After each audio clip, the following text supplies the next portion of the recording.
We've got the two vetoes there. It's Kamchatka and Tar Desert. But welcome, everyone. We're going into game number 1 of Aizamk versus Tit. A very close series, we hope, here, as both these players are very closely seeded in the New World Championships. Game 1 will be on Pampas Sierras, but it doesn't look like our overlay is updated yet. However, it will be Aizamk playing as the Russians and Tit in the Spanish. And once the game loads in, we'll go into the game and start up game number 1. So here we go. Moving into the game then, we have Tit spawning up to the north in the red. As I say, he's playing the Spanish here. Down to the south, it's going to be Aizamk in the blue, playing as the Russians. Joining me to cast today, it's Kaiserklein. Really happy to have you, man. Yeah, very happy as well. Gonna be very nice. So yeah, well, on this map, there's one interesting thing, especially when it's Aizamk playing. It's these native posts. These nats are some of the best in the game, and it's usually you don't see people going nats, but you do see Aizamk going nats. Okay. And that could happen here, and it's kind of like a pike rush. So like units with lots of siege. And I wonder if he's gonna go for that. It could be interesting. Something to watch out for, right? As we see already, moving over toward the left side, Aizamk. I thought he was going to go up onto the Pampian Mountains there and look for some llamas. Tit's already sent his little dog up there, but so far running into the Explorer of Aizamk, taking some shots. And meanwhile, I think it's Tit looking to contest a treasure down here, which is the Incan how do you say that one? Hauaminka. There you go. Barminka, yeah, something like that. So it's interesting here. Basically, Tit is like sacrificing his dog to just buy time and make sure Aizamk doesn't see the treasure. Usually, you would not let your dog die, but now he gets much better than a dog. Like that guy is exactly the nat I was talking about that you can train from the Inca settlement, and he's got 5 speed and he can snare and a lot of attacks. So basically, if you get caught, your Explorer is just dead. Unless you're in your base and you can maybe TC fire. Right, and I see what you mean about the siege. 48 siege attack on those guys, and if that sort of comes in early, I imagine you'd see them just tearing through those buildings. So I think that's kind of interesting you point that out. I'm very interested to see if Aizamk will actually go for that. But at the moment, Tit's sort of bullying Aizamk around. He's sort of heading him off with his Explorer here. And this is the RE patch, but... sorry, not the RE patch, ESOC patch. Is that sort of something changed with the snaring there? For the native scout, yeah, like the extra scout French gets when they spawn. But not for that nat, no. Okay. Overall, snare hasn't been changed on EP. Just like one unit has got its snare removed. Okay, gotcha. I just remember reading or seeing something a while back about how some Explorer wasn't able to snare on the ESOC patch or something. But I may have some. Yeah. So we see Tit here now going to contest this treasure for the 75 wood. He takes down the Explorer of Aizamk, and that's got to be pretty bad for Aizamk, right? Like he only got a 30 coin treasure, and his Explorer's dead. And we mentioned the native rush possibility, but you need your Explorer to build the trading post.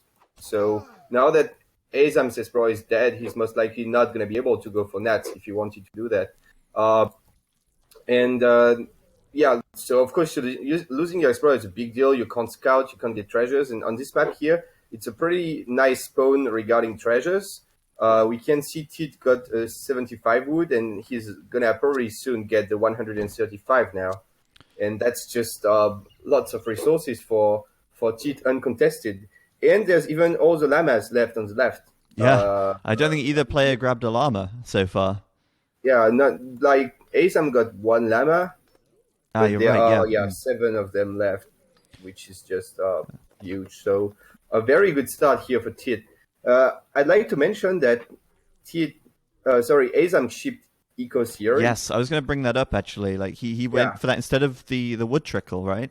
Right, which is really not standard, and it's like kind of greedy because it's worth less villagers early on, but later on it will scale because it's an eco boost on all your vills. So the wood trickle is worth 2.5 vills on wood, and the eco theory right now is worth maybe 2 vills because Aizamk is going for 20 villager age up, by the way, which is really not standard. Yeah, it's kind of late in comparison to Tit here. Tit's already 3/4 of the way up. He's going up with the governor, and Aizamk hasn't even clicked up at this point. Yeah, it's that's Aizamk for you. And he's gonna start aging after Tit is already age 2. So I guess he's doing that because Tit expects to be pressured since it's Russia, and so Aizamk is just thinking, yeah, Tit is not gonna go aggressive or something. He's just gonna be defending, and I can maybe get away with aging that late. Probably gonna follow up with a fast fortress, just reaching H3 as fast as possible. Yeah, it's gonna be interesting for sure. Very non-standard, at least. Yeah, I think you're right. I mean, everyone just sort of expects the Russians to rush, and then Aizamk kind of flipping the script here and being like, well, you expect me to rush, so you're going to age fast. I'm just actually going to take my time and probably catch you out with this. So I like that a lot. Sort of maybe playing some mind games in game 1 here, but you know, obviously losing the Explorer is kind of a big deal. He's lost all the llamas now, and Tit will of course pick up some of those additional treasures as well. So good stuff for Tit so far. He sends 700 wood as his first shipment. He drops down a stable, and if we look at what's in queue, he's queuing some Hussar right now as well. That's something to mention here. Usually Spain goes for an FF, so fast fortress. And here he decided to drop a stable.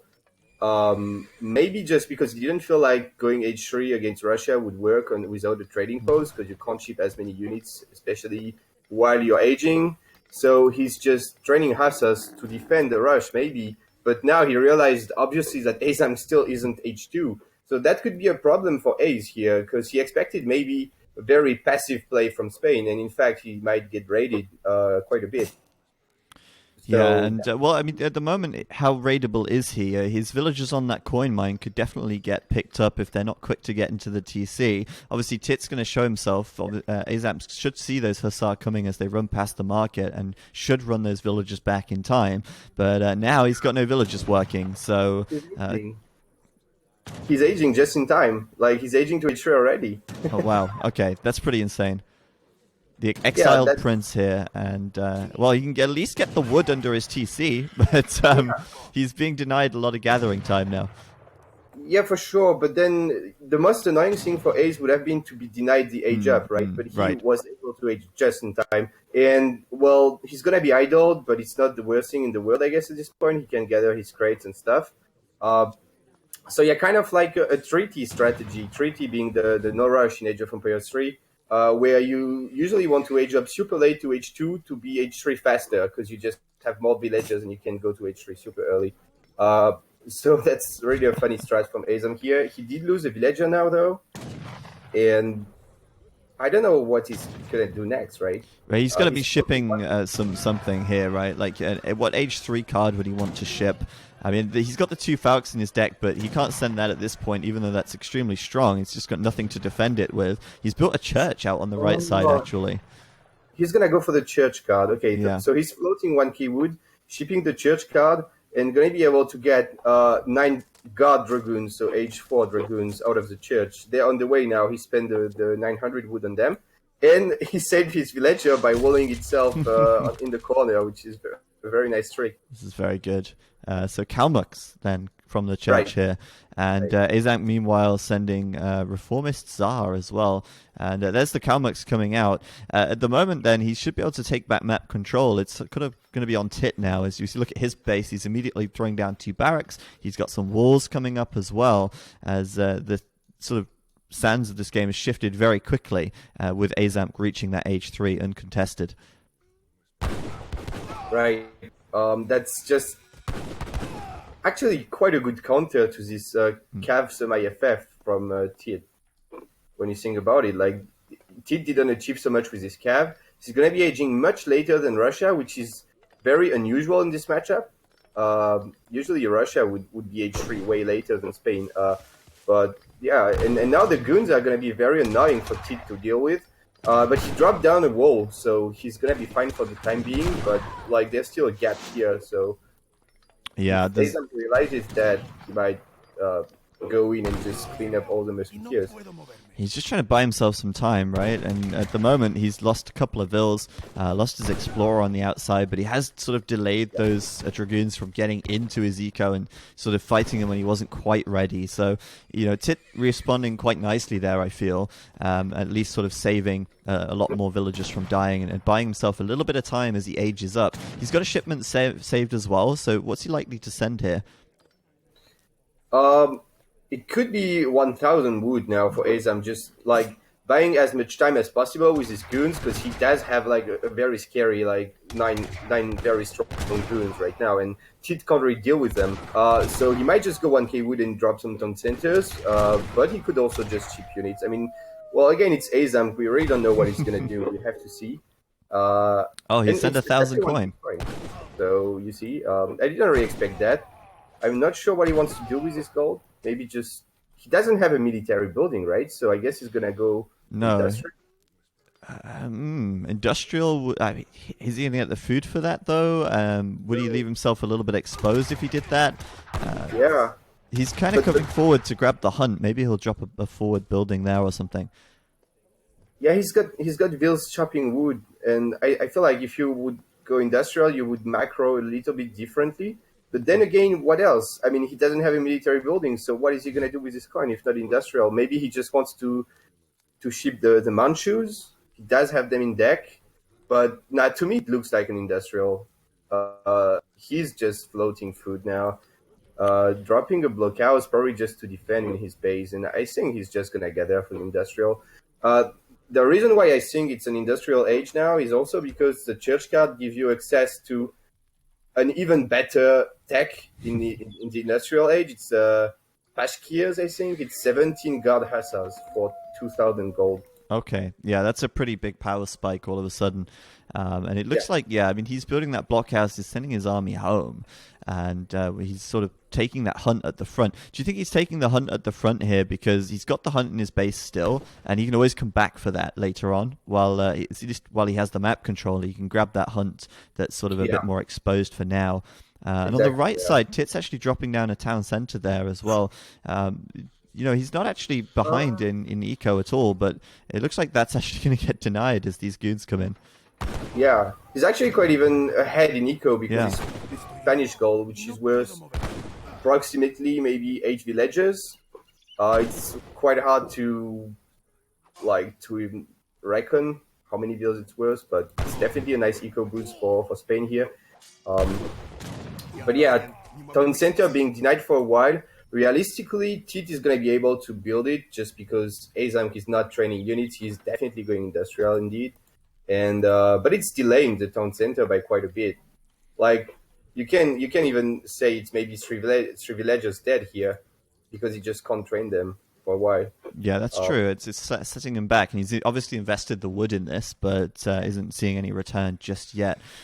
He's actually shipping the 2 Falcons now, and I guess just sort of going to keep those really tucked away at home until he gets up, because he is aging now, I believe. And there you go. He's going with the engineer.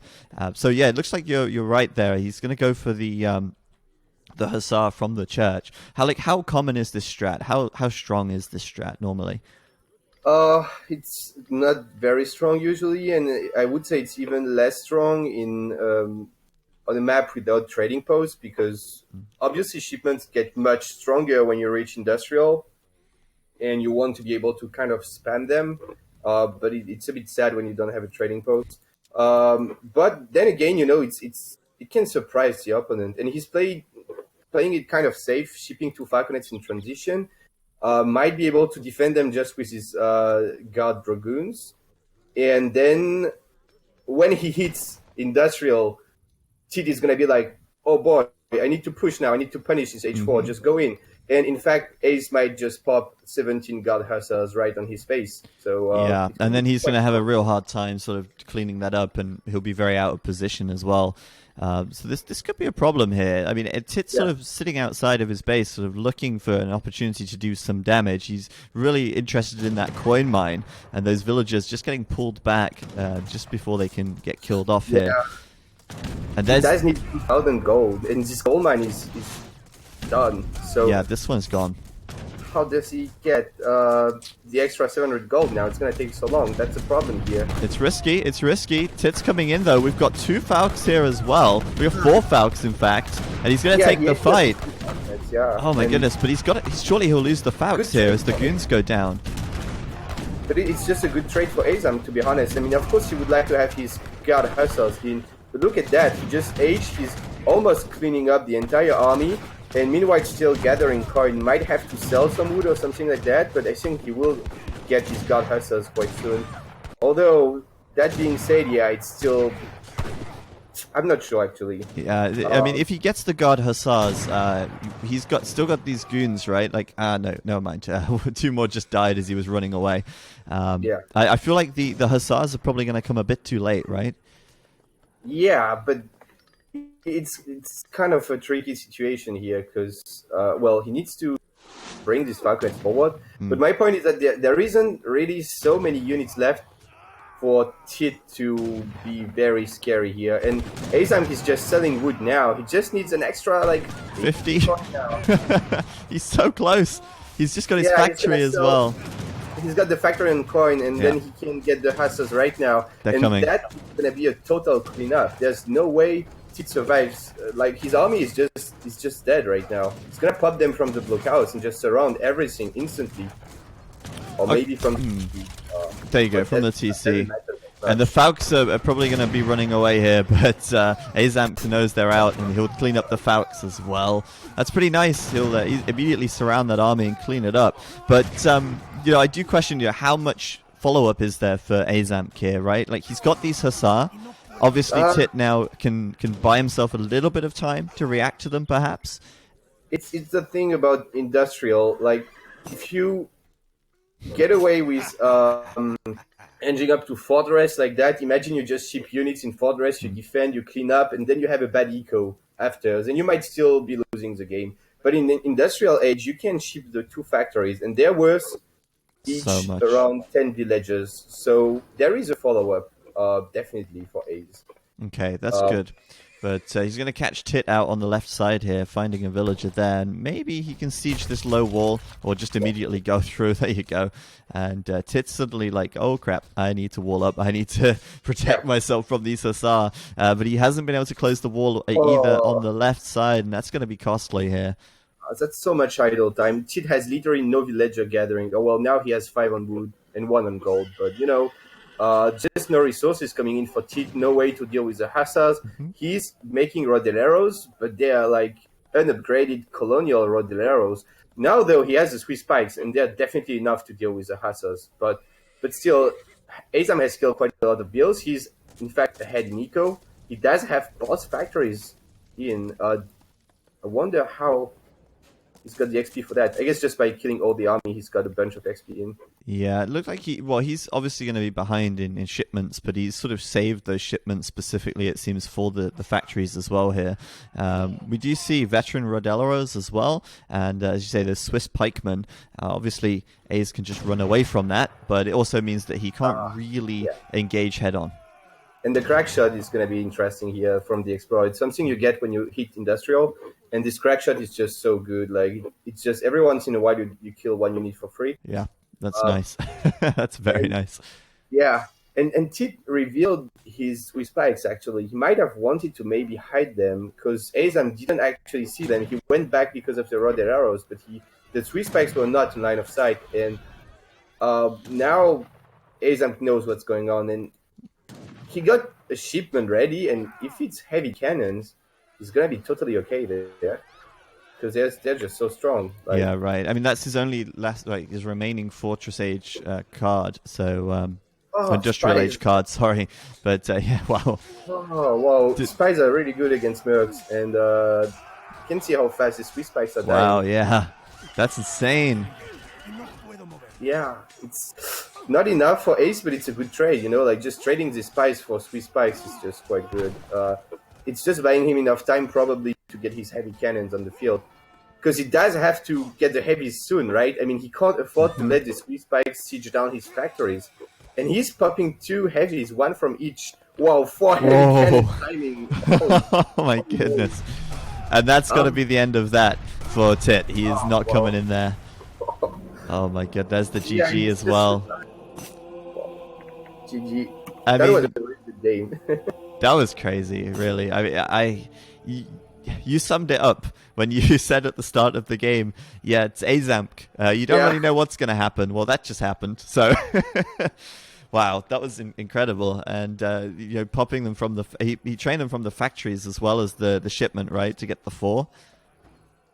Yeah, it was just a great timing for the heavy cannon. And wow, I mean, what's just like Aizamk showing why he's known as the king of unstandard play, and just like getting away with doing a totally crazy build, edging up basically 2 minutes later than Russia would usually do to Colonial, and then racing straight to Fortress without having a trading post, without any scouting. Like, that's very ballsy, right? He lost his Explorer, he doesn't know what's up, and he's just like going industrial.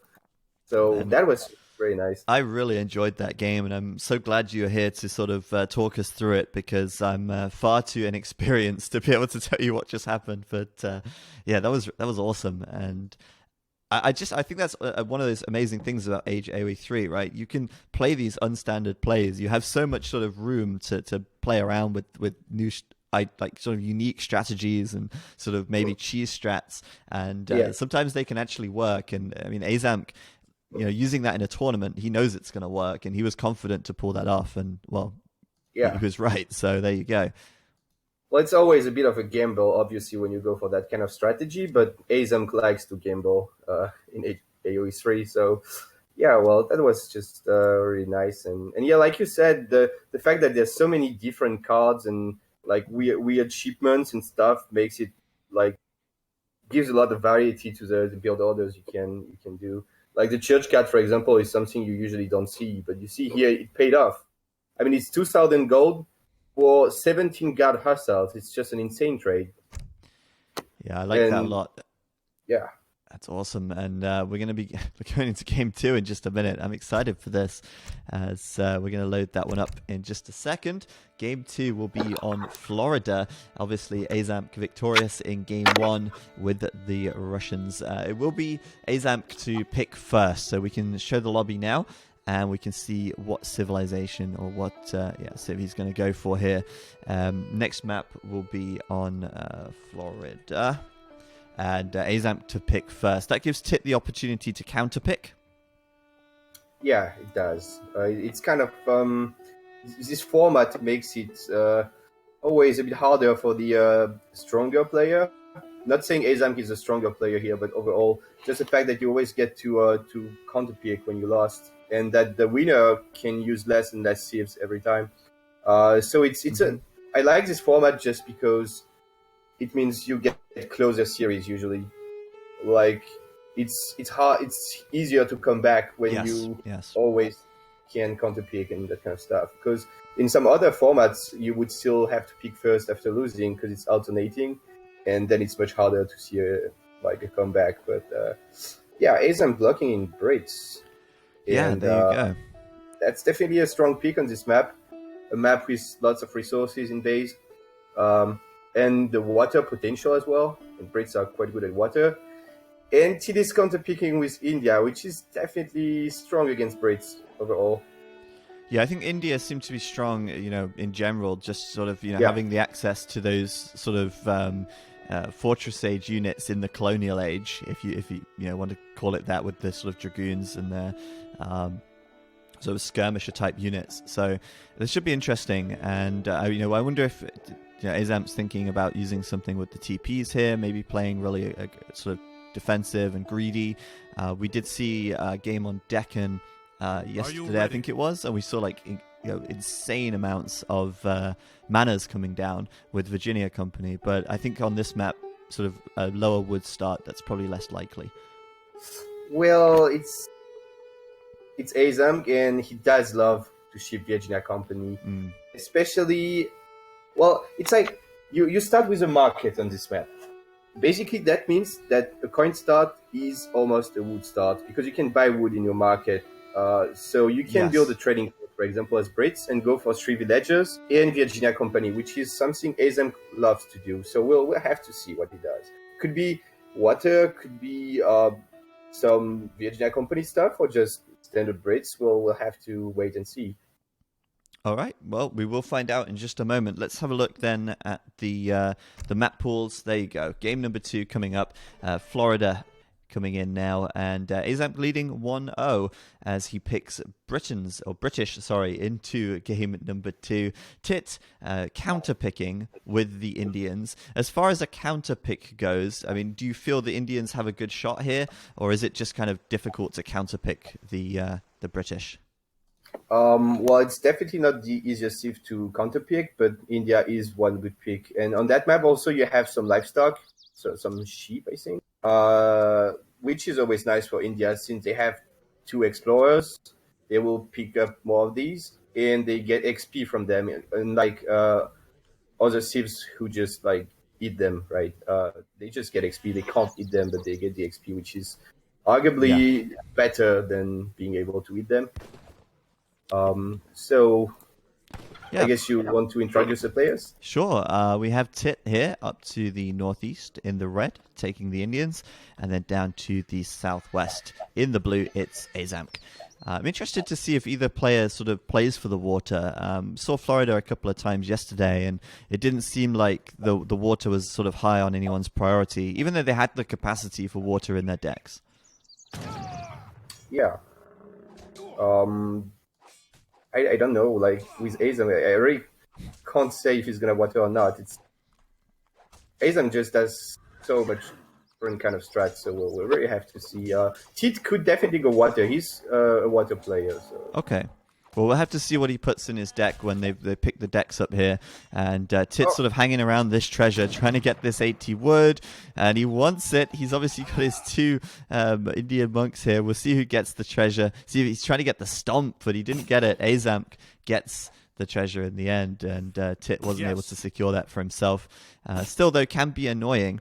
And I don't know what's going on here. This delay. I think it means that it's lagging. It's a bit of lag, maybe. In which case, I guess we could maybe screen share if it's too laggy, right? Yeah, we can do. If we need to, we definitely can. We'll get some feedback from the players at the end of this game, I think. But there you go. Aizamk going in with the trading post there, and we can see that he's going for the one sort of toward the middle of the map, so that later on, I guess, he can always secure the one in his base. Looking at his deck, he hasn't selected it yet, but Tit has, and we can see that Tit's definitely got some potential for water here. Yeah, and Aizamk is actually getting the XP. So that was a very good trading post to take. If you're right, he got the pass. Yeah, and that's very important if you want to go for Trivials and Virginia Company, because it's 2 shipments in age 1, and it's very easy to just like not have a shipment ready upon Colonial when you do that. So you really want to get this XP. Even now, I'm not sure if it's going to work, because it's still kind of a late trading post, right? He first picked the treasure and then went for the TP, so we'll have to see. He got it a bit late though, the 80 wood. I mean, Aizamk's still basically stacking the 80 wood he picked up, but now getting hunt dogs out of it, so that's nice for him. Very greedy start from Aizamk here, getting the food upgrade and a trading post. Yeah, he's doing a little bit of everything. I think, the Indian player here, though, with the 2 dogs, definitely going to be treasuring a little bit more. Looking at this 105 coin now, he's already grabbed the 2 war dogs, as we said, but hasn't grabbed any other valuable treasures until this point. A is obviously getting the 80 wood at the start and the 40 coin, but now it's time for Tit to sort of retaliate a little bit and get some treasures of his own. But that Virginia Company is definitely in the deck, and we'll take a look at shipments sent.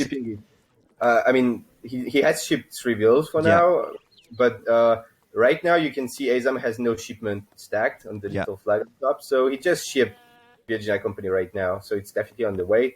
And you can see as well, he's doing gang saw. He's sending his vills out to the trees so to chop wood. This is something I'm familiar with, and seeing him doing this, it's like, yep, that's going to be a lot of manor houses incoming. It's kind of greedy, I guess. We'll see if Tit can somehow punish that. He's actually building his aggro fort at home, so it's not very aggro at all. Yeah, it's not a very aggro indeed. So I guess he's just going to water them directly. I mean, usually usually you just automatically drop your Agra fort in the middle when you're up against Brits, I think.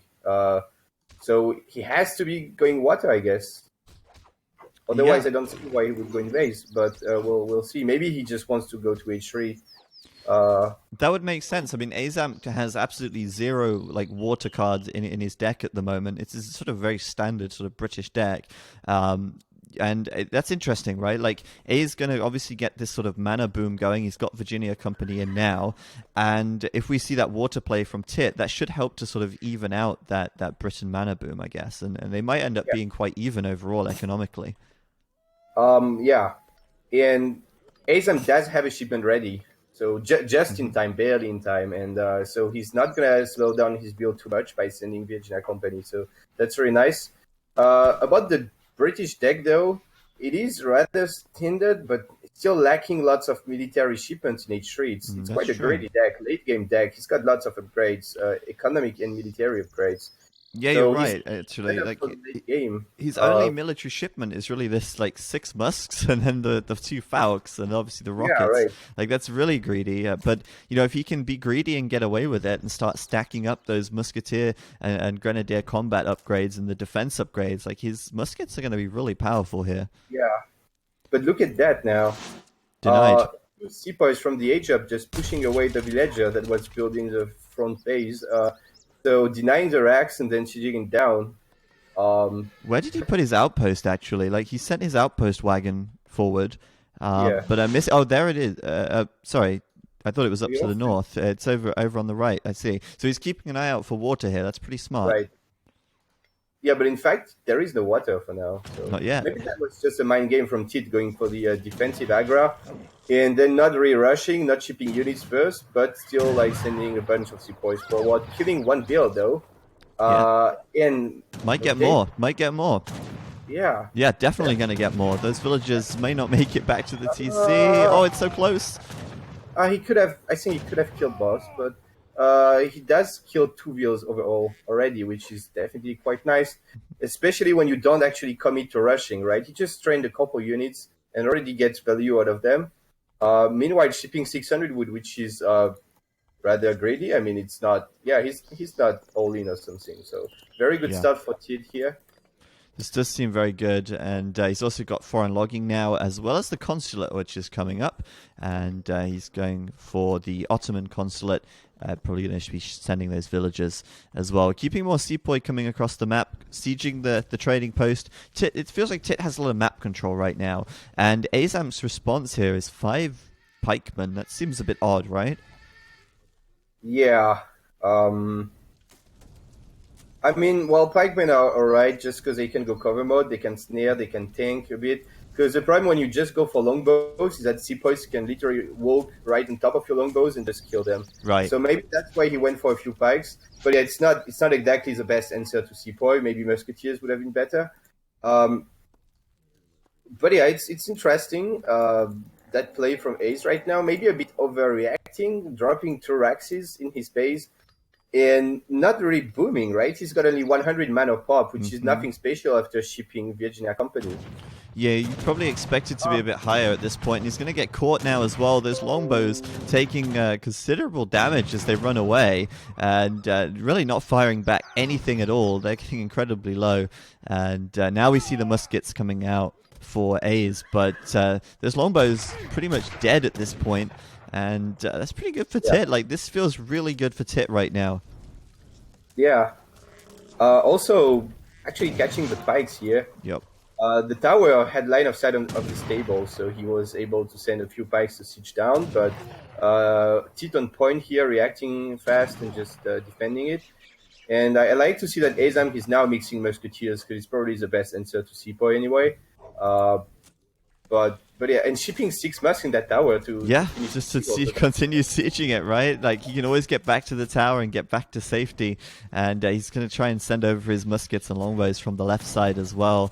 Aizamk kind of split right now. The Soa are not able to get in there because obviously pikes and musk, but the sepoy closing in, looking to do some damage as well.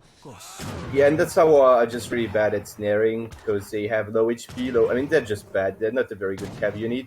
And they have a multiplier against light infantry, I mean, like skirmishers and stuff. but they just are really bad against heavy infantry compared to Hussars, for example. But I don't know how this goes now. There's quite a lot of units for both players, and Sepoys are stronger, but Sowars are pretty much useless here. And there's quite a few musketeers from Aizamk, so I'm not sure how this fight is gonna go. It's gonna be close. Although Gorkas coming from the top gonna help a lot. Yeah, they're on the flank a little bit, and Tip right now sort of coming ahead so far in this fight. It seems the Soa just getting in there, being annoying, maybe distracting some musket fire. It looks like Tit's going to start to send Aizamk back. Aizamk trying to reinforce with some muskets, but sending dribs and drabs of units in one by one isn't the way to go, and you probably want to regroup here before he faces Tit head on again.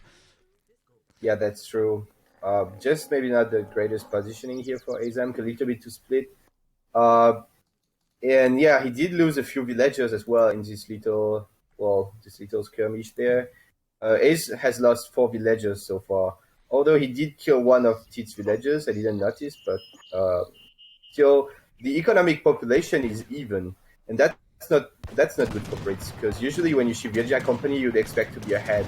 Right. Yeah, for sure. I mean, it's a investment into a shipment there that doesn't really result in an advantage if he doesn't actually build the manors down. Yeah. And he didn't really he did follow this up with the 700 and the 600 wood, but obviously having to ship those 6 muskets a little bit earlier on as well, and obviously losing those villagers on top of that leaves him sort of even right now. And I'm wondering how this is going to go, because I mean Aizamk doesn't seem to be in the best position at the moment. And at what point now do we start thinking about Age 3 here? Oh, he actually shipped the wood forward in this tower. Sorry, I'm changing. Oh, wow, yeah. This is looks really bad. I don't want to say it's GG, but I mean he's just he did gather most of his wood. There's only 100 left, but at what cost? Now he's losing villagers. These musks might be able to raid a little bit, but he's gonna get caught by the Minutemen. Very nice decision here from Tiet. These Minutemen are anti-cav Minutemen, but they do snare and they are fast, so... Yeah, and Aze is like throwing his whole army away here just in favor of trying to focus down the villagers. He knows he's not getting out of there, and meanwhile, a little lull. Oh, yeah. Oh, he sent more coin there. You're kidding me. No. Well, anyway, I think he was really good. He might have been able to come back, and also look at his macro. Ace was already stacking 800 gold and shipping 700. I don't know what he would have done anyway, but regardless, I feel like Ace was very sloppy that game compared to his first game. That just sort of seemed very sloppy. It seemed a little bit all over the place, and it's odd. I don't think he was expecting the aggression from Tit, I guess, but he probably should have expected it. It's just Aizamk. Like sometimes he just pulls incredible builds like in game 1 and just wins, and like so easily. He won game 1 really kind of easily, right? Despite doing a very non-standard build, and then sometimes he just falls apart. And this game he didn't play nearly as well as game 1, but we have to say that India is Tit's main civ, and he can't use it anymore. So that's very good for him. And Brits are Aizamk's main civ probably, or one of his main civs at least, and he can still use them. So at least getting India out of the way is nice for Ace. But yeah, now it's 1-1. So. Okay, well, he can still pick Britons, obviously, or British, sorry, and obviously Tit now, as you say, can't take Indians in any future games. But boy, that was an interesting game. I mean, maybe I'm trying to figure out what actually happened there. I mean, Tit built that aggro fort at home, and then proceeded to sort of push Aizamk quite early with the Sepoy, finding a couple of early villagers, and then from there he just kept up the aggression, and Aizamk never really was able to respond to it. Yeah, right. Probably also because Tit identified that there was a trading post, which means most likely Virginia company. So maybe it was just a mind game indeed. Maybe it was just safe because Tit was thinking, later I might go for some water. I'm just gonna play it safe and keep my Agrafort in base. But anyway, it was kind of a mind game there, because he was just like Aizamk was really not ready to handle the pressure, and it just was kind of snowballing from the start, where he lost his barracks there in the middle, if you remember. That just delayed every military production from Aizamk, and after that, he was not really able to come back, to be honest, just after losing that first Rax. Yeah. So, yeah, just, well, not as funny as game one, but quite one-sided, in fact. Tit winning rather easily, but that makes it 1-1, and we'll have to see what happens in next game now. Yeah, we're loading up our next game, and obviously now it will be Tit to pick first. Let's have a look at the maps actually real quick, just to show the vetoes for this set, for those just tuning in. We do have 2 maps vetoed each set. Sorry, each player vetoes 1 map, so we should bring that up and allow the viewers to see which maps are in the pool. We've got Kamchatka vetoed out, and so the next game will actually be Baja, California. And I actually haven't seen much of this map. It seems to get vetoed quite a lot. I mean, yesterday we saw it vetoed twice, and so I didn't get the pleasure of watching Baja, California, but today we do. So I'm looking forward to this. Right, so it's Baja right now, right? Yes. Yeah, okay. Don't want to misinform the players. So, yeah, that map is... I think lots of people don't like this map because it's really large and really kind of low hunt. So it's usually goes in a play style where you just raid a lot, send lots of units like musketeers across the map, just try to be like buy as much time as possible while maybe going water at the same time, and just like spreading units on the map because it's so large. And that's why probably lots of people veto that map. But that's definitely a map both Aizamk and Tit would like, I think, because it suits their playstyle. Right. Tit being a water player, and Aizamk, spreading units on the map, raiding and stuff, just building towers, and I don't know, like all that kind of stuff is definitely something Aizamk is good at. Right. So now if we go into the lobby, we can actually see already that Tit's picked the Dutch here. I don't know if he's locked that in, but I think this is a popular civ for this map because I've seen quite a lot of players taking Dutch here and going for that big fish boom with their stacking their cards, and it seems to work pretty well. And they can sort of play quite defensively as well here. Yeah, honestly, Dutch would be, in my opinion, quite a bad pick on that map. First, there's the 3TP line. Dutch is not good at denying the stagecoach. They are rather slow. So 3TP stagecoach is a counter to Dutch already. And then it's just, well, I guess it's, why not? You can Dutch here, but I don't really see why. I feel like you can get counterpicked by France, by Germany on this map, by even Brits. And they are not that good at water either. They're not the worst water sieves, I guess, but not very good. Okay. So honestly kind of surprised by Tit's pick here, and I'm curious to see what Aizamk's answer is going to be. Okay. Well, he still has the British available if he wants to take British again. Obviously, he can't take the Russians here, and it looks like he's actually going for Germany. So there you go. Any reason why you might have gone for Germany in this one? It's just traditionally a quite German-favored matchup. So Dutch has been buffed on EP and Germany has been nerfed. Because on the official patch, I tell you, it's like a horrible matchup for Dutch. Like you can't win that matchup as Dutch on the official patch. And it's still a bit German-favored probably here. And on that map, with the stagecoach potential, I think it's quite a bit German-favored, yeah. So... just I think that's going to be really tough for Tit, but then again, we'll have to see how Aizamk plays it, because he might do some weird stuff again, like going water. So it's going to be interesting for sure. Okay, cool. Well, when Tit's ready and he's locked in, or readied up, sorry, we'll get this game going. And yeah, definitely potential for water here. Obviously, there's the 3 TPs running through the middle of the map, which could be worth fighting for. But if you're the Dutch, I think you're going to be playing more defensively, building the banks at home. And maybe that's sort of going to play into Aizamk taking map control and sort of, Right. like you say, sort of spreading units around the map, trying to raid and all of this good stuff. Yeah, and also the low hunt situation I mentioned is, Dutch don't need that much food because their villagers cost gold, right? Right. But Yes. still, they do. It's a ship that likes to stay in base for kind of as long as possible, usually just with a good eco and just massing before pushing out. And when you don't have that much food and you do need to invest quite a bit of food into banks, it might be a problem for Dutch. They might be out of food at like 10 minutes or something and having to secure some map, pushing a little bit earlier than he would have liked to. So yeah, again, not convinced about this civilization peak on this map, but we'll have to see what Tit makes out of it. All right. Well, we will see. And speaking of Tit, he is here in the red. And he's got the Dutch over to the east of the map on Baja, California.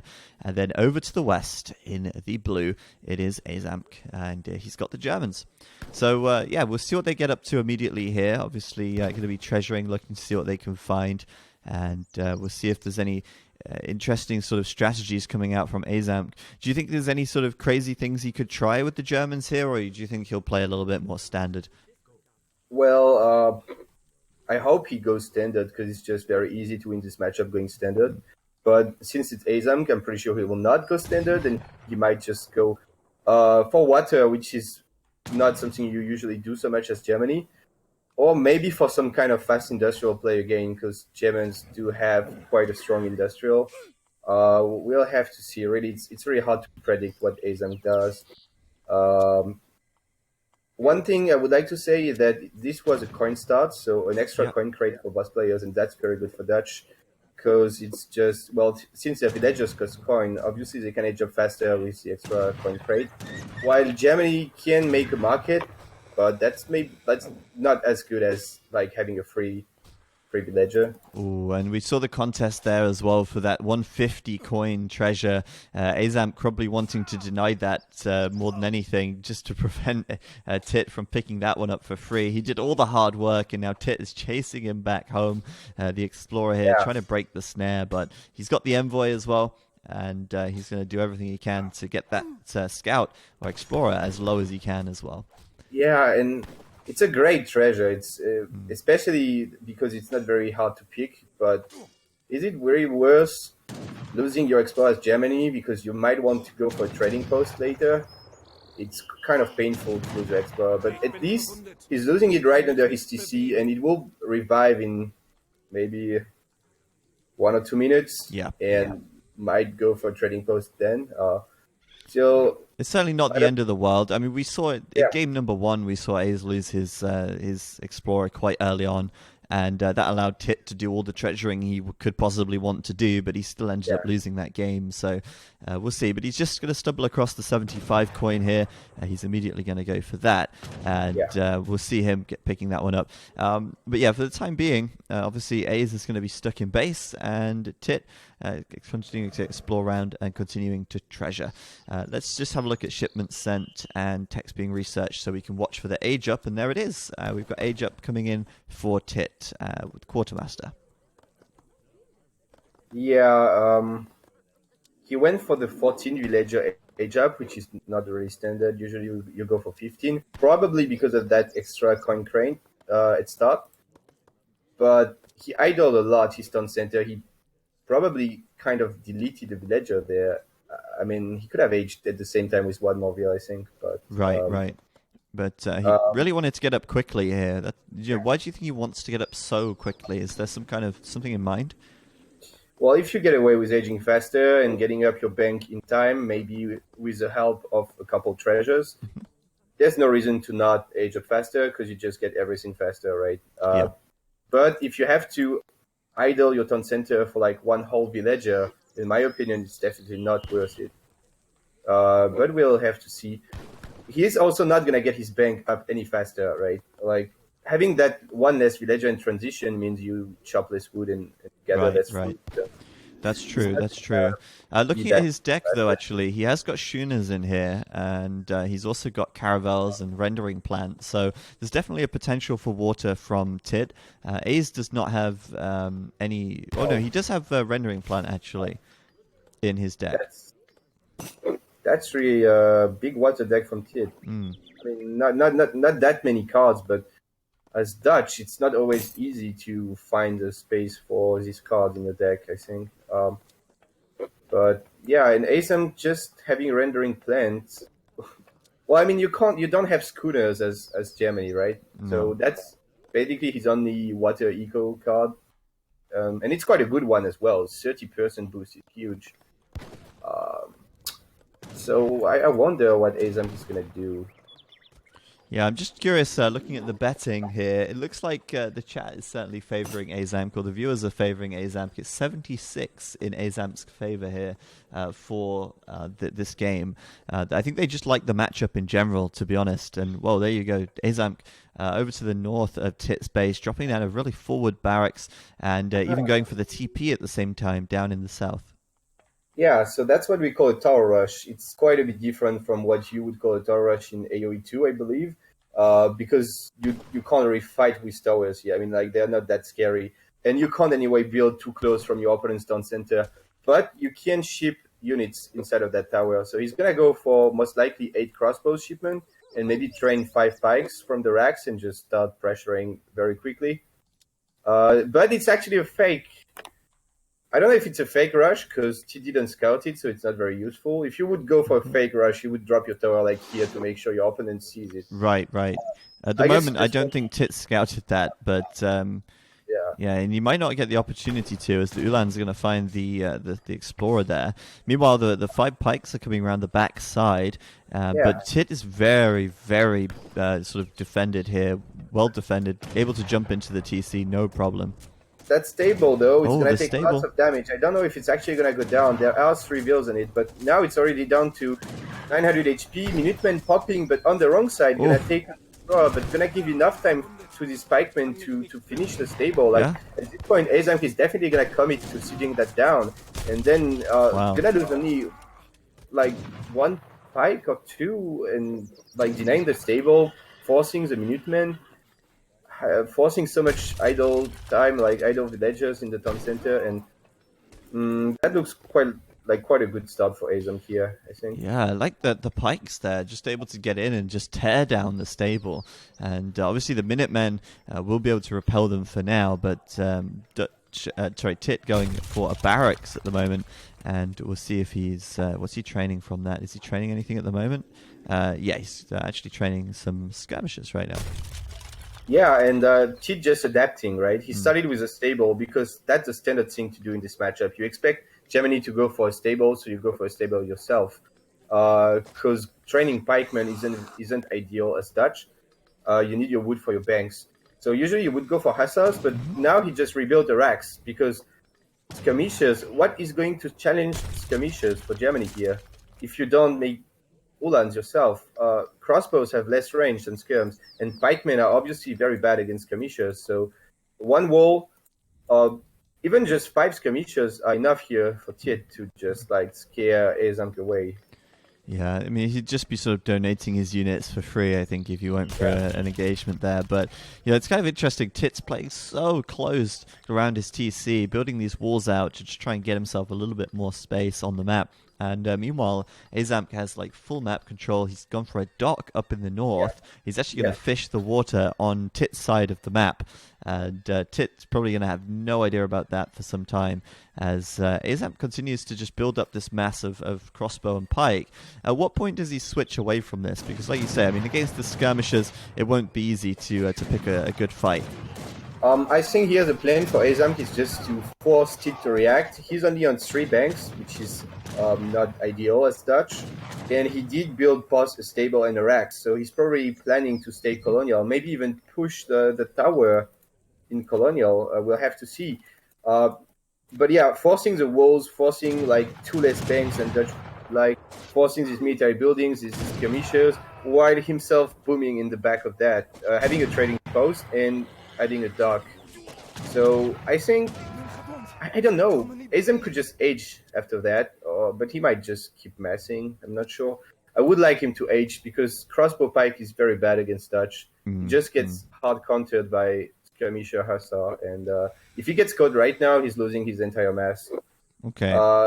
But he's not getting caught. He's going to lose to Ulans, but not going to lose his mass of infantry there.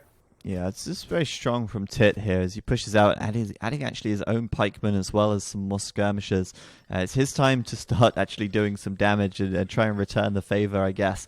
But economically, they're both very even. Tit's ahead in military now as the Hussar come in. But of course, Aizamk will try and get back into the TC and should be safe in doing so.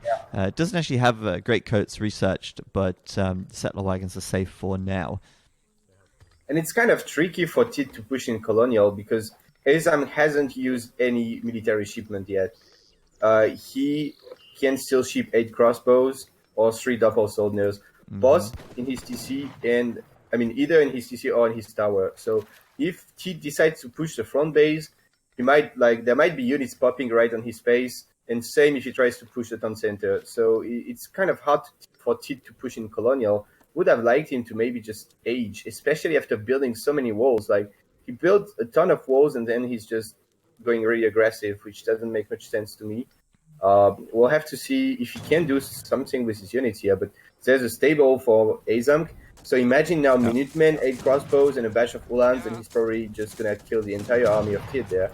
Yeah, and he's also training Ulans as well. He's got 10 Ulan now, I think, or 9, in fact. And he's just kind of waiting this one out, losing a couple of houses.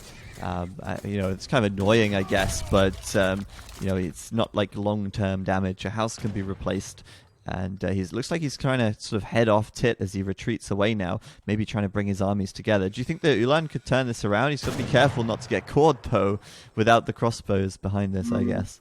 I wouldn't take this fight as Aizamk. He needs to fight next to his town center with some extra units popping. I don't know who wins this now. It's quite a close game.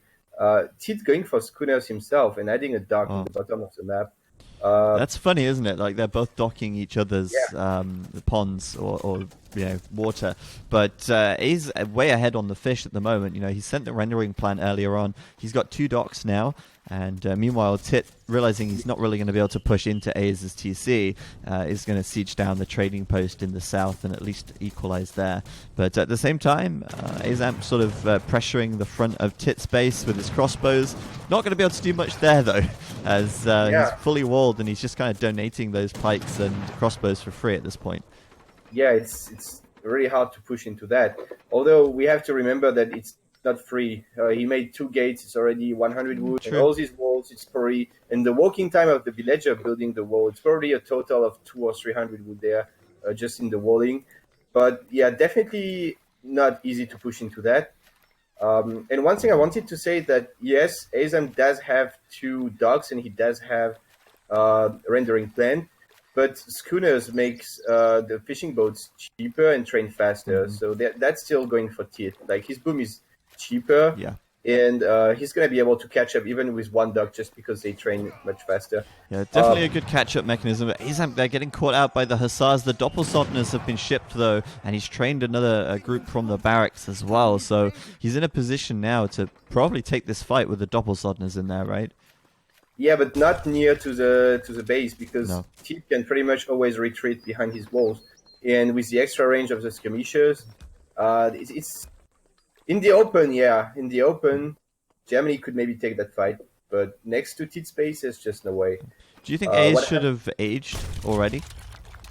I think Aizamk should be H3 by now, I don't think he can keep trying to just fight with Dobbs and Ulans. Like, so many melee units, right? He's got only 8 crossbows, and every single other unit is a melee unit.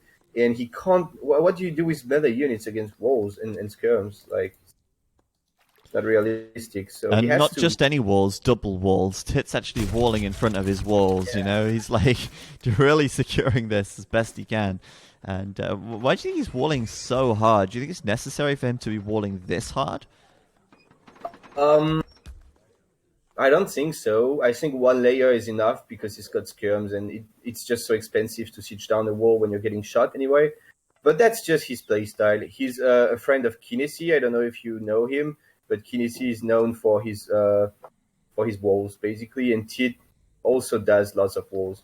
They play a lot of 2v2s together and just wall up the entire map. So he's just comfortable doing that. I like even that. though That's fun. Probably not like necessary at this point, but It's definitely not too bad, right? I mean, it's still very safe. Like, he can still stay behind these walls, and he has to age up though. Aizamk is aged, and he has to age. Like, Yeah. if you're gonna be so defensive like that, you gotta age up and get the techs and stuff, because Well, he's quite there's no far point. ahead in military population, actually. Like he's sort of behind in eco and ahead in military, but that's kind of counterintuitive to what you'd expect compared to a player that's actually walling up right here and playing so defensively. He's kind of got this standing army that isn't doing a whole lot right now, and meanwhile, Aze has managed to get up to the Fortress Age. And what do you think he's going to do next with this Fortress Age? Um, I don't actually know. I feel like he's gonna go industrial, honestly. Aizamk. He might just be shipping 1,000 wood. Oh no, 8 skirms. Okay. Because then again, he has the tower, so he can ship units forward, which makes unit shipments more interesting now. Because if they have to cross the map, it's quite slow. But I don't know. He's spending his resources now. I guess he's just gonna stand the gem and stuff and be like aggressive, try to get the walls down and kill Dutch before he has time to mass a lot of H3 units, maybe. Okay. We're seeing I'm not veterancy sure. coming in as well. Veteran Ulan, veteran Doppelsodden here, and he's already got some skirms out too. So he's massing up this big number of units. But do you think this might be quite hard without any artillery to sort of deal with these walls? Yeah, I don't think he can take on these walls without losing a significant amount of units. And it's probably not worth trying to siege him down. There's just too many skirmishers from Tit, and they're gonna get auto-upgraded when he hits Fortress. Like, they're gonna get veteran for free instantly, so there's no way Ace can... Well, at least it's the right time for Ace to push, right? He's pushing right when his opponent has just aged. But how many units is he gonna lose to these skirmishers? And there's so many Hussar, when they get upgraded to veteran, it's gonna be a big power spike for Kid. Yeah, this is just the first layer of walls. He's still got another layer to go through, and there's still a bunch of skirmishers at the back just firing over. The barracks is being targeted down. There's obviously a few units in there with decent siege, but he's actually going to have to back away, and I feel like Aizamk just didn't get enough out of that. He just got one wall down, which is like 15 wood, and lost a bunch of units. So that was really good for Tit. And now he's got his vet Hussars, vet skirmishers, gonna probably ship routers and make some just to have enough anti-cav, and it's looking quite good for Tit there. And I wanted to answer your point earlier about why would he wall up with more units and less eco. I think he didn't realize maybe that Aizamk was going water, right? And now he does. He does know now. He scouted it on the top side, right? Yeah, and he's getting attacked here by Carol. So, maybe now Tilly's gonna try to be a little bit more aggressive, because he's like, oh, maybe I'm not that much ahead in eco, in fact. They're actually fishing the same fish on the left side. They're sharing. Yeah, that's quite nice to see, right? Peaceful on the water. But, oh, here we go. Wadgelder coming out for Tit. And he's going to push down this forward by the looks of things, and then maybe set his sights on a fight or an engagement with Ace in the middle of the map. Yeah, he did go for the church card, which means he can get more banks as well. We've actually got 13 Jaegers as well from Ace. I'm just trying to figure out where they are. In his there they are. Center, he's got a couple idle units there. He's got idle Ulons next to his table. The Jaegers literally being AFK rallying to that coin mine. Yep. So not the best control. Sorry, what did you say? I was going to say, not the best control from Ace. He probably doesn't want those Jaegers gathering around the coin mine. They've got rifles, not pickaxes. Needs them with the main army. And meanwhile on the water, I noticed Tit doing the armor upgrade for his boats, I believe. And he's actually going for some caravels on the left side. But Ace is definitely coming out on top on the water here. He's got a lot more caravels out, and he's protecting those fish at all costs. Yeah, and Tit shipped the improved warship start. Yeah, that's what I meant, yeah. Yeah, and he doesn't have a whole bunch of them, right? So it's not very strong right now, this upgrade. Although it's a very good upgrade, but on a couple caravels, it doesn't matter too much. And Aizamk does get the docks upgrades. He doesn't have that card in deck, sadly, the improved warships, but he does get the 50% HP upgrade from the dock. A very good upgrade. Yeah, armor plating coming in right now, and I'm wondering if this sudden like switch onto water is so interesting. It's like after 20 minutes of game time, they both decided, right, it's time to do something about this water problem and deal with each other over there. It is kind of trapped there, and he does have some caravels, but there's also the cannons. Caravels. So that's a big, at the same time, a land and a water fight here, and wow.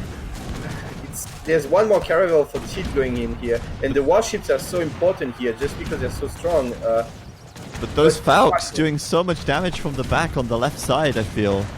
That cliff just blocking all of Tit's army there, just like very nice positioning from Aizamk, having this falconet safely behind the cliff. And Dobbs coming in to scare the cav away. This Kamisha is getting just butchered by the falconet. Look at these volleys. That was amazing. That is very good for Aizamk, and he's aging up to industrial at the same time for whatever reason. So he's definitely very ahead now. I don't think Aizamk needs a reason to age to industrial, just because he wants to. But we do have a frigate now on the water from Tit, and that's going to come in and probably blast these Jaegers and the cannons here. There you go, taking out the falconet. And what an awesome fight. I mean, I'm wondering how Tit got in that position, though. Sort of stuck between the shoreline and the cliffs here. Yeah, but my point was, why would you age when you're fighting? Imagine if you had a whole bunch of like more warships and more units here, he would just totally be fine. And now Tit just kind of coming back because that frigate is very good against cannons. But yeah, that was a great fight for Ace. He's still ahead just because he was able to age while taking a good fight. Yeah. He's done he has a really good fight here. I mean, his falconet's still alive, doing so much damage to those skirmishers. It was awesome to see, and it looks like Tit will finally win on the water up here on the right side. But yeah, on the left, it looks like Aizamk still fishing away as the industrial age does come in. And I wonder, actually, he's using his falconet here to take down the frigate. But it looks like Tit wants to get out of there, and he's taking the caravel down. The falconet has less range, so the frigate could snipe the falcon if Tit has a good control. Like, he could just now kill the falconet probably, but if he doesn't pay attention, yeah, he might lose his frigate, but Tit doing a good job pulling back just in time. One frigate from Aizamk, though, is gonna kill that red frigate there. I mean, it's dead. And there you go. The first factory coming in for Aze as well. Not seeing where he's built. Oh, he's sending it down to his coin mine by the looks of things. Okay, but he's got full map control, so he doesn't have to be too worried, I guess, about sending his units far and wide. But this is awesome. I mean, seeing the fight on both land and water, and now, of course, Tit might end up being stuck here in Age 3, and Aze managed to pull off that age up during that engagement. So, do you think this favors Aze now, like, significantly, or can Tit still do enough damage from the Fortress Age? I think it's quite Aizamk favored. I don't see Tit coming back from this. I mean, it is possible. Game is not over, but it's looking tough for Tit. I mean, now the factory is coming in for A. Is gonna get ahead Inko. If you can tech even one unit, even if you just get like God Ulans and just go pure God Ulan, it's already very scary just because they're strong. So we'll have to see what Ace does now that he's up. I'm not sure what he's gonna do, to be honest. He didn't take any units. He's doing mass production, so maybe we'll see some heavy cannon very soon as well. Definitely, yeah. So he's gonna get heavies from both factories, then probably just ship to heavies, just like a little bit of a remake of the game one, where he's probably gonna get like 4 heavy cannons very soon. And then if he can cover these, there's not much Dutch can do, right? I mean, 4 heavy cannons, just like so scary. And Ace actually losing a couple of frigates here, I think. The second frigate's probably going down. Some army here from Tit to sort of help out, I guess. And yeah, I mean, I think like there's so much focus on water and on land. It's just fantastic. Yeah, that's interesting to cast for sure on this kind of maps. It's a bit like what I said, you know, like you run a lot up, like there's some Ulans next to Teed space, but there's also some Ulans here sieging down stuff. Boss water, both sides of the water just like means you get twice as much action on water potentially, and it's very nice to cast. Looks like A's will actually completely win the left side now, so he'll have access to the whales out here and any fish that he wants to take as well, as the dock gets cleaned up now. But yeah, at the moment, you know, he's just doing his dock upgrade, but meanwhile, the Age 4 upgrade is coming in for Tit. So Tit can just sort of hold back behind his walls for a while and wait for that Age 4 to come in here. But one thing I would like to say that Tit is getting the right side of the sea. Yeah. He's totally gonna control that, but there's no more fish there just because Aizamk has used up everything. So there's still the waves, it's not like worthless, but it's definitely not as good as the other side was. There's just a little bit more fish left maybe.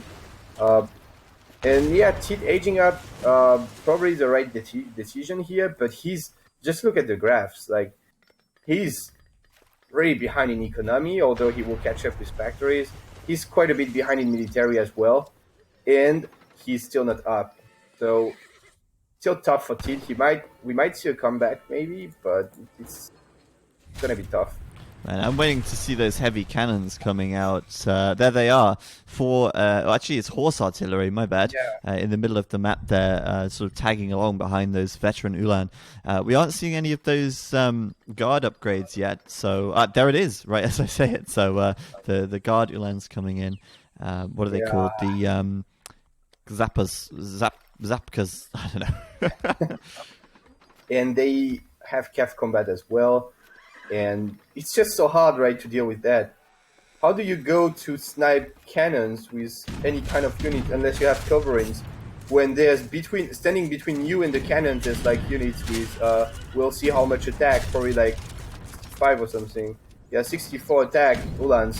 So if you try to go anywhere near the cannons to kill them, you just like get torn into shreds. And he's got some Doppelsodners in here for good measure as well, just to sort of deal with any cavalry. But there you go, you've got the heavy cannons as well, and Ace is back for round 2. Last time he didn't have the siege, this time he's bringing the big guns, 4 horse artillery, 2 heavy cannons, and he's just gonna lay waste to this. We do have Stadtholders coming in though. This is over, it's just totally over. He doesn't have an artillery boundary, that's why I say it's totally over. If he could pop like 4 coverings by now, he could maybe kill the cannons, you know, but now he has just no way to deal with his army. It's impossible to win this here. And the Stadtholders didn't pop, right? Nope, nope. It's what Sid is saying, they didn't have time. Literally 0.2 seconds. Yeah, it was right on the last second there. Would it matter though? Like, what would 30 Guard Musketeers do against how many cannons?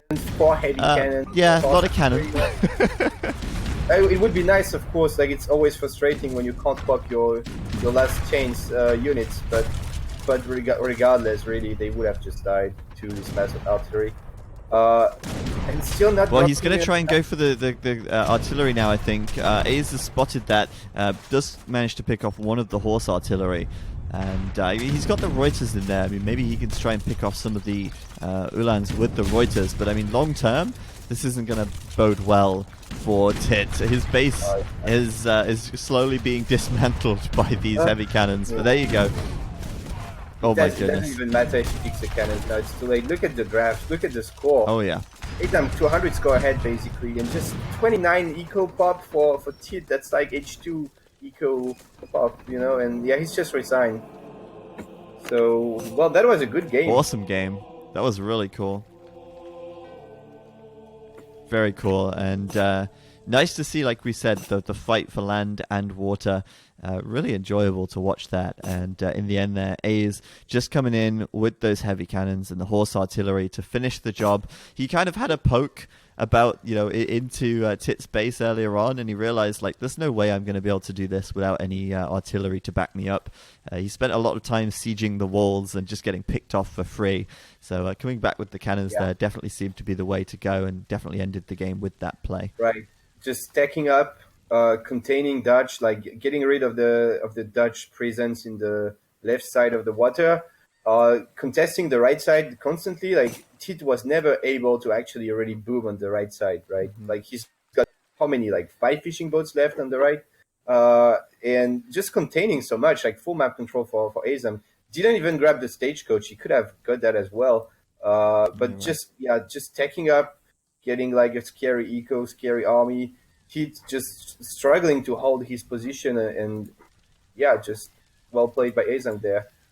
But what does Tit need to do differently there? I mean, I feel at one point in that game, you kind of pointed out that Tit probably didn't realize that he was so far ahead in military, and he sort of stayed back. He played very passively, and he didn't really go for a push, even though he could have done, I feel. Right. He could have either just aged earlier to Fortress instead of because he made a ton of walls. So if you do that, you might as well just age, because it makes your walls kind of pay off, if you see what I mean. Going aggressive when you have walls is just, that doesn't make much sense. So either you wall up and you age earlier, like he could have done that, or he could have tried to be a little bit more aggressive in Colonial, maybe, because, well, he did push Aizamk a little bit, but just got like 2 houses down. It didn't matter too much. Didn't really get rid of the front base until Fortress, when he had the Ward Guilders from the church. So needed to either age up earlier or use his units a bit more aggressively. And I think that is down to not scouting the water here. He didn't know he had a window to push, because he didn't know Aizamk was booming. So he was just a little bit afraid, making lots of units, making walls, and still doing nothing, while Aizamk was having fun booming and taking up. So Yeah, interesting game, enjoyable game to watch, and another game where we got to see 4 heavy cannons from Aizamk. I feel like that's like his signature now. We'll see if he does that again in any future games. But we're going to come out of this one, and we'll be getting ready to go into our next game in just a moment. And thanks Interjection for the gift sub, by the way. An hour ago. It's only taken me like an hour to realize. But we're going to go back into the next game and see what we have coming up next. Looking forward to it. They've been really enjoyable games so far. Yeah, right. Pretty nice, especially this last game and the first one. The second one wasn't as great, but it was still like an action-packed game. But usually you just expect good games from Aizamk, honestly. Whenever it's Aizamk against someone who can challenge him, like when it's a close game, it's always very good to watch, because he just goes for crazy stuff, and the opponent might win, might not win, but it's anyway going to be close and going to be lots of action. Yeah, Tit definitely can come back, I believe. I mean, Aizamk 2-1 right now. Tit doesn't look completely out of his depth, and it looks like our next map will be Deccan, I believe. We'll have a look at the civs and maps now, and have a look at the overview. So there it is. Baja, California, obviously going the way of Aiz, and Deccan coming up as game number 4. Tar Desert was vetoed out as the last map, so we'll definitely not be seeing that today. And in fact, we don't seem to be seeing Tar Desert much at all in this round, because a lot of the series aren't going to all 5 games. Yeah, right. But Deccan coming up next, and it's going to be Aiz to pick first. It looks like he's locking in Britons or British, so we'll see that. And Tit also mirroring him, going to be taking British as well, by the looks of things. Interesting. Okay. I'm pretty sure he would have loved to be able to pick India here. It's very good in Deccan, and he's just very comfortable with it. But he can't use it anymore. So gonna mirror Aizamk. I don't know who would be the better player in this matchup here. Aizamk has for sure lots of experience with Brits, but it's also one of Tit's main civs. And British Mirror is usually just a musketeer spam, really. But when it's Aizamk, when it's Aizamk, who knows what's going to happen here? So gonna be interesting for sure. All right. Well, here we go. We're loading in now, and we're going to have. Well, Wrong map. yeah. This is the They wrong map. didn't select the Y map. I'm playing now. Let's go. Free for all, guys. Yeah. I'm gonna actually qualify for New World Championship right here. This is the game. All right. Well, let's rehost that. So I'm just waiting for Ace to resign so I can get the win. Just hold on a second. There you go. Oh, you Easy won. game. No problem. You want a lot of 8 or whatever is next round. Oh yes. Let's look at that post game. Ah, easy, easy. Look at that. Most resources gathered. Oh, sorry. I won't sit here and toot my own trumpet too much. We'll come out and find our next game. Hopefully they'll set the right map this time. Yeah, I'm gonna keep an eye on that. I guess, yeah, it was Aizamk hosting every time, and when you keep hosting, it just saves the settings. But since Tit was hosting that time, it just didn't have the observer mode probably, and now we're good to go. Yeah. Yeah, I think we are. We've got the UI version. Let's go. We'll try again. Second time should work out. We've got the right map now. It's gonna work now. So let's go again. All right. And so yeah, Deccan is a very interesting because it's a very flexible map. You can do lots of things there. Because of the extra crates, you can already do different things in Age 1, like taking trading posts or making extra manors, especially as Brits, going for the market. I mean, you can do already different things in Age 1. And then later on, there's the TP lines, there's the livestock, there's just so many features on that map. Yeah, I like Deccan a lot. And yesterday we saw Maito going for this huge mana boom. And we saw A's sort of doing that. You said he likes the Virginia Company. We saw him going for Virginia Company earlier on when he lost, actually. We'll see if either player brings that card here to Deccan. Obviously, if it's a high wood start, they can get the early TP. They can get that Virginia Company tech card sent early and start that mana boom. And also something we saw Maito doing on this map was walling with the mana houses. So if his opponent wanted to break through the manas, he would have had to destroy them, therefore giving him another opportunity to build a mana house and getting another free villager. Yeah, right. So that's definitely possible, and it's a kind of the dream map to go for Virginia Company, right? Because you do get that trading post without any effort. On other maps, you need to chop some wood if you go for a TP, and here you can just get it anyway. And there's, like you said, it's just so easy to wall up, and there's quite a bit of resources next to your base. So it's a very good map for some 3-ville into Virginia Company gameplay. And, well, I'm pretty sure Aizamk is going to go for that. Then again, he might want to surprise Tit, because Tit probably knows it's going to be 3-ville Virginia Company, right? So maybe Aizamk doesn't do it, but it's very likely he goes for that. Mind games. And I'm hoping that, we do see a sort of unorthodox strat from one of these players trying to sort of surprise their opponent here, because it is a Britain mirror, and we do have Aizamk in the blue spawning to the east of the map, and we do have his opponent Tit in the red, spawning as the British in the west of the map. It's 2-1 to A's at the moment, so this is match point. If A's wins this game, he will be through to face against Diaruga in the round of, I want to say the round of 16. And Tit needs to come back now. This is his game to come back. He's already beaten A's on the British once this series, but he did that as the Indians. We'll see what he can do in this British mirror. Yeah, it's always a kind of disappointing to see someone go for a mirror match when he has a counter pick, right? Mm-hmm. I mean, maybe he didn't feel like he could pick anything else to counter Aizamk's Brits. Maybe he's just very confident in his skills for the British mirror. But let's say that usually it's just better if you can get a Steve advantage and not mirroring.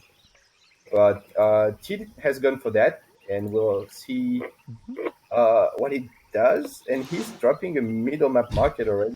Yeah, and securing the water buffalo. I mean, a different opening for both players, which is nice. A is immediately going to build the trading post in the north, while Tit comes forwards and grabs as many of these water buffalo as he can. Yeah.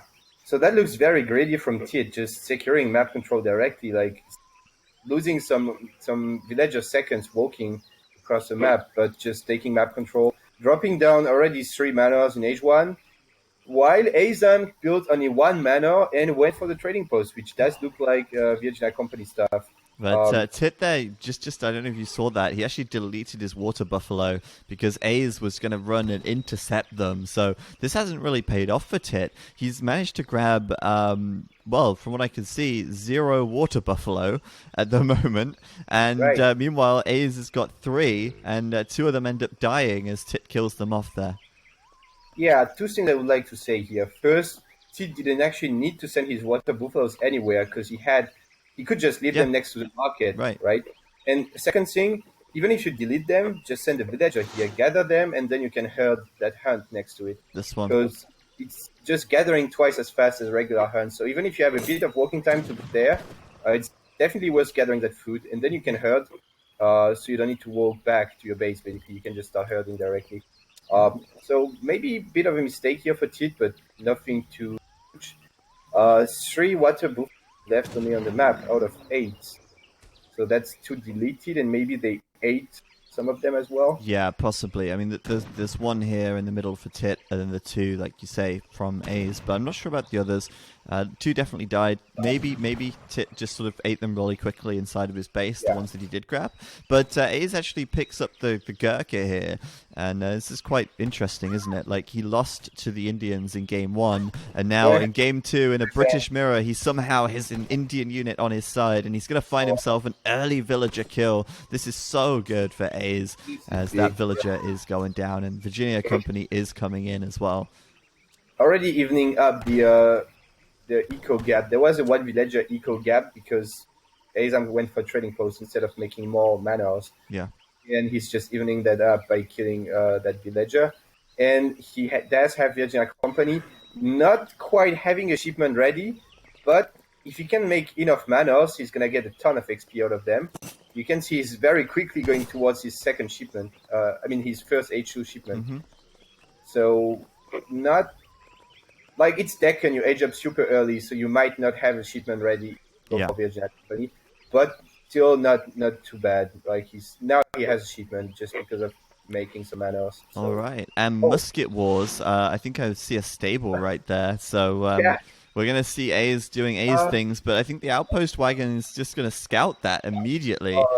That is so huge. I mean, it's kind of a side stable, but kind of a little bit too much in the middle of the map, maybe. Because what do you do to defend your stable from just like musketeers, potentially even a 6 musketeer shipment right into the red tower? How do you deal with that? I don't know. Might be just buying time though, because meanwhile he's walling up a little bit here, got his tower in base defending the wall, and might just be going full boom. Like he could even just make no hussars, right? Or just a few of them. Buy time, let Tit siege down his stable, and meanwhile go to 200 mana pop. Yeah, I mean, you could absolutely go to 200 mana pop quite quickly here. He's already sent the 700 wood. I imagine he's got the 600 in deck, and we'll maybe send that after either the 5 vills, or maybe if he's feeling really greedy, send it next and drop even more manas down. But yeah, mana's coming up everywhere right now as Tit does send the musketeers forward. Maybe not going to take the bait of going for the stable and instead looking to find some villagers, and he might just do that. The villagers here building the manor house is going to have to get away. That is just in time. Oh, he needs to be careful regrouping them, but might lose 1 bill there. Nope. It's close. Not gonna lose it's really close. Getting away with dropping 2 forward manors for line of sight, so that's pretty good for Aizamk. Meanwhile, we've got the Hussar raid coming in, and those villagers from Tit grabbing the berries are going to have to jump into the town center now, and they're immediately coming out the other side as the musketeers pop. So maybe the Hussar will find a weak villager here. There is one with 90 HP, but the muskets are on the way over. This is great for Ace, though. He'll find one villager and be able to get out of there without taking any damage at all. Yeah, right.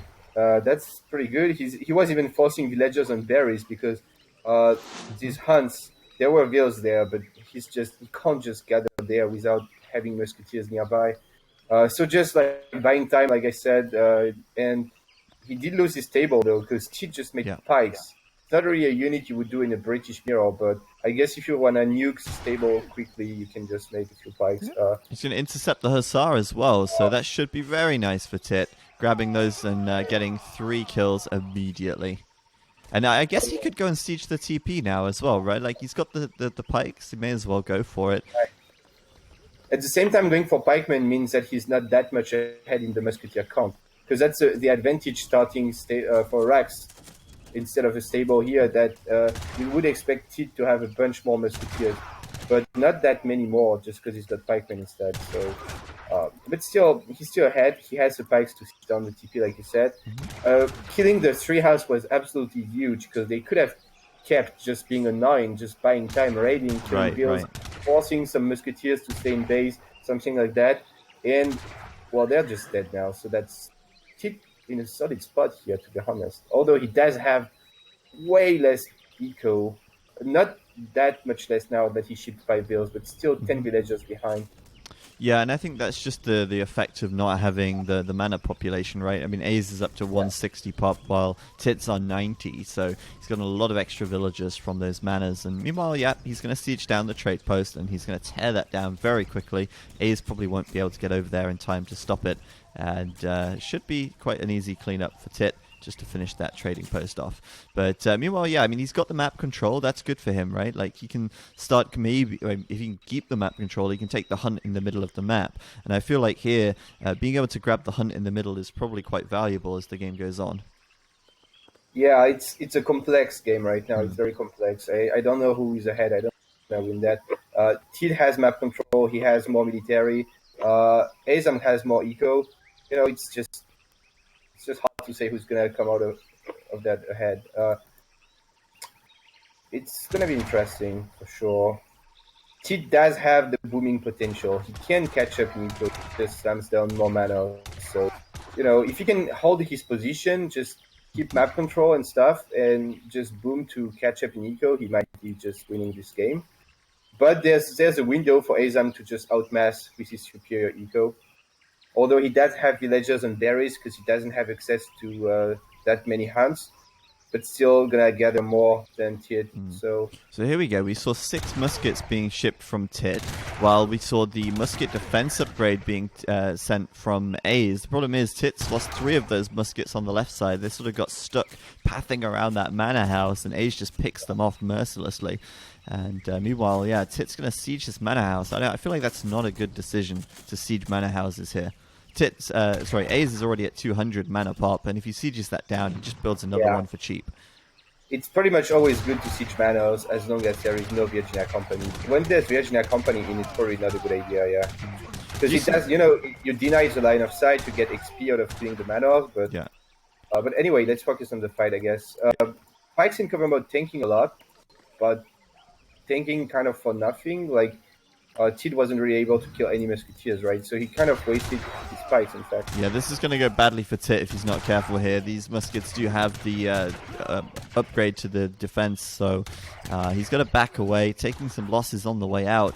And Tit there, I mean, his fight was okay, but initially, but then the reinforcements from A's came in, and now he's massively outnumbered before his own batch can meet up with him. So he's going to come back, and at the moment it's like 1 barracks versus 2. So A's actually has the potential to do a lot more production at this point. There's actually a second racks up here. We didn't really talk about there is. Wow. Okay, missed that. He went for a side racks and then just didn't. He planned on pressuring A's, but then he went for the stable instead. So yeah, double carded musketeers for Aizamk and no upgrade on Mus. This is gonna go very poorly for Tit. Although Aizamk is pulling back for some reason, but I feel like he doesn't have to. He's got more units. Tit has pikemen, which are not very good, and 2 upgrades in. Tit even shipping 6 muffs, but that's just like kind of all in compared to the musketeer upgrades. So looking very good for Aizamk here. Look at the scores. It's just probably over, actually. Yeah, I agree. This looks like it's going to snowball out of control pretty quickly for A's here, although he might end up losing a few muskets over at Tit's base. He sort of split his army up here, taking a few villagers down, though, and securing even more of a economy lead. 41 eco for Tit against 56 of A's. And in a mirror match, I feel like that's bad, right? Like, you just never want to get behind that far. He does call the Minuteman in melee mode, which I really like to like get try to trap as many musketeers as possible, and he did clean up quite a bit of musketeer there. But Aizamk is actually aging, and he has a little bit less military, very slightly less, but they're double carded, so that is very matter. Like Tit can't take any fight now, and Ace is aging, and what do you do from here as Tit? I don't know. Yeah, I mean, you've got to get your musket upgrades, right? And even then, you're going to have the veterancy upgrade coming in pretty soon for A's as well.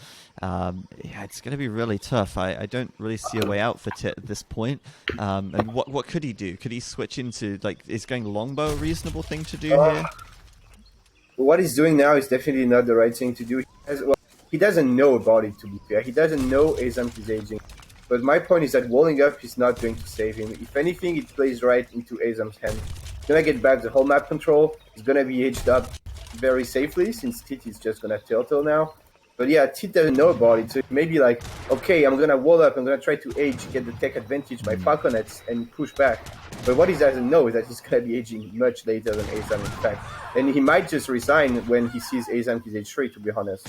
And he's about to be up any second now. Tit is just clicked up himself, and I'm just fascinated by these walls. I mean, I know what I'm looking at right now, but it's a mess. Yeah.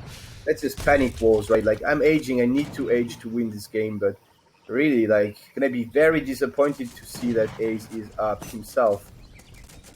And what do you do now? I mean, 60 score behind, less military, less upgrades, and aging up later with no map control. It's just so over. Even a raid here, like, Aizamk made a stable, which you don't even need to do usually in Break Mirror, but it's gonna pay off because it's gonna deny the hunting and kill some villagers. So that's 5 free vills right there. I like it a lot, and yeah, I mean, A's is just pulling further and further ahead by the second. It just seems like he played this one better mechanically. Obviously, the big difference here being the Virginia company as well, and Tit never really punished A's for doing that, and A's pulled it off very well. Yeah, he never really tried to push Aizamk, honestly. He tried to contain a bit, but you maybe have to be a little bit more aggressive. Well, this is going to be it. We've got veteran muskets now. We've got the Musketeer Grenadier combat upgrade as well from age 3, and Tit is immediately tapping out. These musketeers are basically card. Like, this is age 4 musketeers with the 3 cards. They have 50% more stats than the red ones. 50% more HP, 50% more attack. So it's just so over. And that's the end of the series. And Aizamk winning it 3-1. Yeah, very well played by A's. He makes it through. I was a bit unsure about what to expect from this series. You know, everyone's saying about how A's is such a, a memer, playing all these crazy strats. And after that first game, seeing the strange sort of strategy he used there with the tech from the church, that was awesome to see. And then obviously following that up with some more great games. I think the favorite game for me there was Baja, California. That was awesome to watch, just seeing so much going on, and it seemed like quite a close game as well. It was certainly a more drawn out game, and this final game, A's closing out the series with a 3-1 victory, and doing so quite comfortably, I think. I mean, he didn't sort of look under too much pressure there at all. No, Aizamk was never really in much trouble this game. And I think my favorite game was the Pampas game. It was not as close as the Baja California one. It was like, there was a bit less action, but it was just so fun to see the church units and the 4 heavy cannons and all that. But yeah, anyway, very, very good series. Yeah. Yeah, very enjoyable. So A's will go forward to play against Diroga in the round of 16. And actually, I don't know if we can show you the brackets. I probably have them somewhere, but I'll talk through the brackets a little bit more in a while. But yeah, thank you for casting with me. And I think you're going to be coming back later for Soldier versus Tadare. Right, yeah. I don't know if I said that right. Is that the correct? Yeah, it's Dere or Tidere, something like that. I'm not sure. Tidere. I'll say Ted. I'll call him Ted. Yeah, right. Can't go wrong with Ted. Got Soldier right, for sure. Yeah. So you'll be back later for that. and that's going to be really cool. I don't know. I don't think that series is going to be so close, right? I was told that would be a bit more of a one-sided series for Soldier. Tidera used to be quite a good player, not as good as Soldier for sure, but now he's rusty as well. And Soldier has even improved a lot recently, so I expect it to be a quick 3-0, honestly. Okay. But we'll have to see if Tidera can surprise us. Yeah. And sorry, go ahead. I was going to say, I hope so. I mean, we said this yesterday about the only boss and Maito, and we were kind of expecting a quick 3-0, and we actually had some really nice games with the only boss even taking a game from Maito. So you never know what can happen. It's quite a short series, and so maybe one game going the way of today could be interesting, but I would expect Soldier to be quite heavily favored there. But that's coming up in a few hours' time, because we do have another series before that. That's King Richard versus Hawk Girl, and I'm looking forward to that. I'm going to be casting that with Samurai Revolution. Indeed. And thanks for letting me cast. I enjoyed it a lot, and I'm looking forward to come back later. Yes, thank you very much. Really enjoyable, and it's great to have someone so knowledgeable about the game, being able to sort of keep us on track and talk about the most important things that are happening, and try and give us some insight into what's happening as well with Aizamk. Like, it's funny, you're one of the best, and it's still like, I don't know what he's doing. He's doing something out here. I usually can predict a little bit what's going to happen in the games when it's standard players, but with Ace, I prefer to say nothing because you never know what he's going to do. You don't want to make yourself look